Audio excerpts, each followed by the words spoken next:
If you struggle to defend RPOs in Madden 24, or if you're just even tired of going up against the RPO guys who just spam it all game long, then you're in luck, because in today's video, I'm about to break down the secret to defending all the best RPOs in Madden 24. Let's get into it now.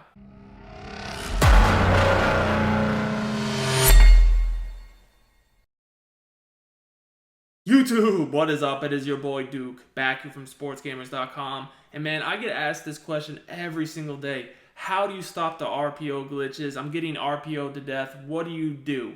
Well, the truth is that a lot of these RPOs, really all of them, they're not even glitches. Most people just don't understand how a lot of these RPOs work.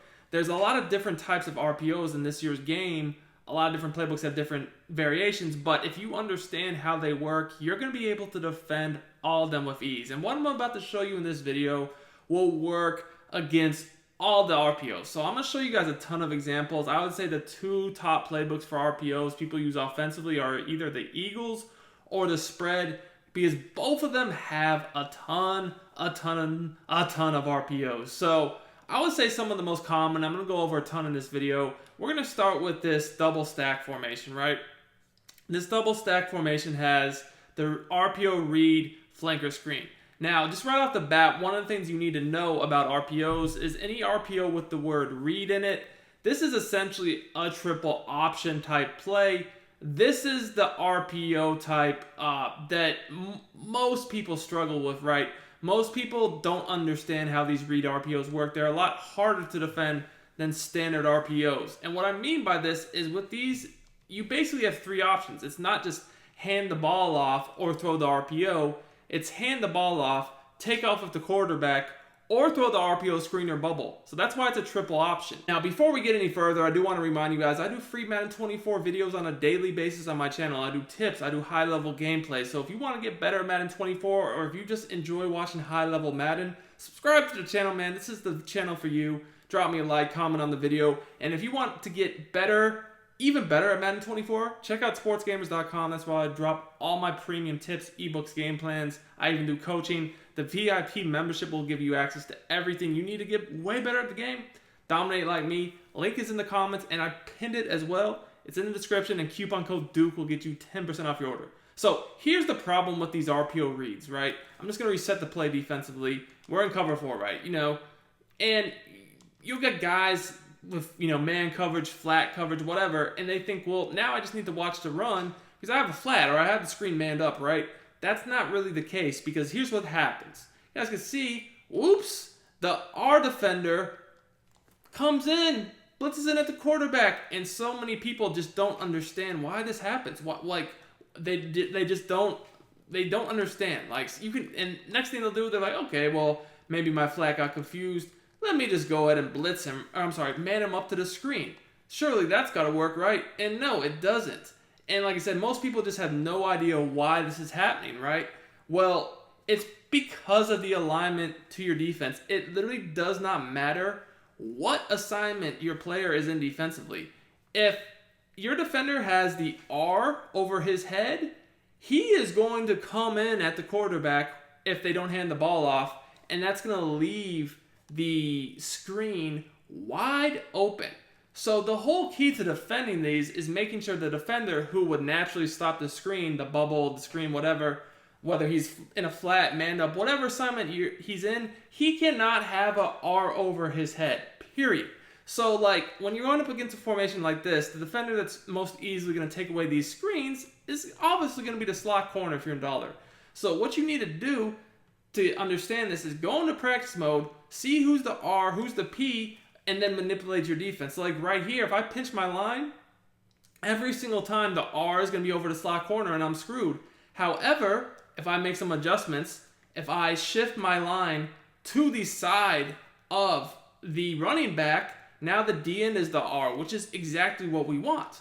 So now, you can see here, if we try to just do the same thing as before, just throw the screen, because the R is on the D end and not the slot corner, the slot corner is going to be right there, and if he has a KO on him, he can pick that off or at least break it up. Another thing you can do if you don't want to shift to the side of the running back is just completely keep your line spread. So this works really well with the double safety blitz meta that people want to run from dollar. And what that is basically, you're coming out in the double safety blitz, you're audibling the DB fire, free safety zone blitz, maybe even the overload seam, right? Now, if double safety go, your safeties are walking down into the box, and when you audible to the other plays, such as the free safety zone blitz, they stay in the box. And, you can get some really nice blitzes this way, right?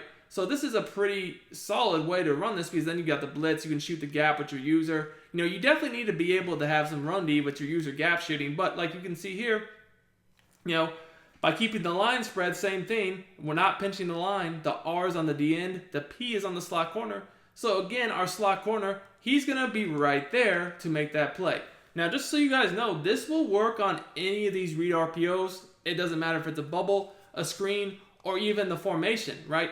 So another one that's extremely common, I would say, is this trips offset weak, right? This RPO read bubble has been terrorizing people all year long.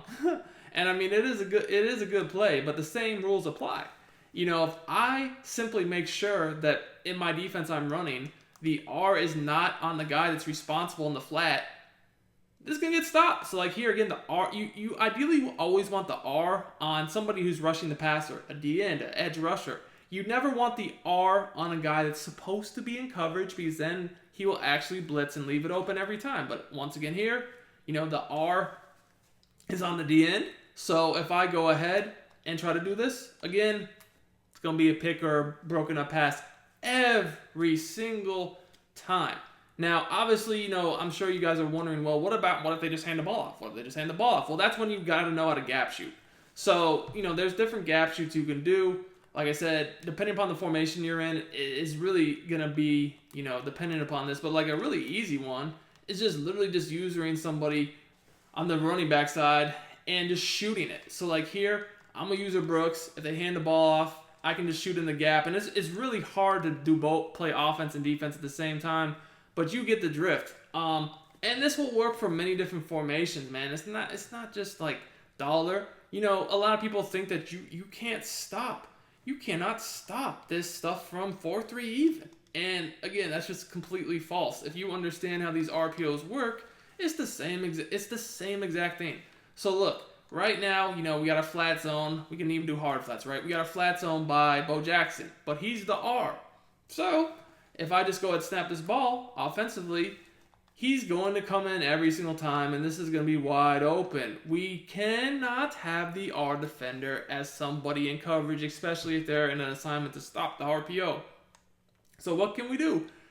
Same thing. Shift your line to the side the running back is. Now you can see the R is on the D end, and our flat is on the P. So now they try the same thing. Oops. It's it's a pick or a broken up pass. And this is where the gap shoot comes into play. Again, same thing.